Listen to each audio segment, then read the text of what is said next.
আমাদের দেশে যারা গীবত করে সবাই কম বেশি গীবত অনেক সময় হয়ে যায় আমাদের দ্বারা, আল্লাহ আমাদের মাফ করুক। গীবত করার ক্ষেত্রে কিছু লোক আছে যারা গীবত করে, গীবত করার সময় শয়তান তাদেরকে একটা মাসআলা সাপ্লাই করে। কি সাপ্লাই করে? একটা মাসালা। কোন মুফতি সাহেবে দেয় না, কে দেয়? শয়তানে। মাসালাটা কি জানেন? মাসালাটা হলো, আপনি যদি বলেন ভাই কারোর পিছনে সমালোচনা করা ঠিক না ভাই, ভাই গীবত করা খুব ভয়াবহ গুনাহ ভাই, কোরআনে আল্লাহ তাআলা এটাকে মৃত ভাইয়ের গোশত খাইলে যেরকম অপরাধ নোংরামি এটাকে সেরকম বলেছেন, এবং গীবত পরিষ্কার হারাম, আল্লাহ তাআলা নিষেধ করেছেন।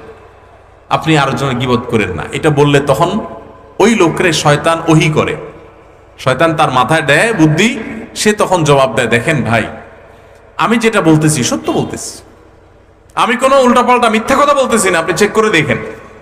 সে গীবতের সংজ্ঞা হয়তো জানে না, আর নাহলে শয়তান তারে দিয়া এই ভুল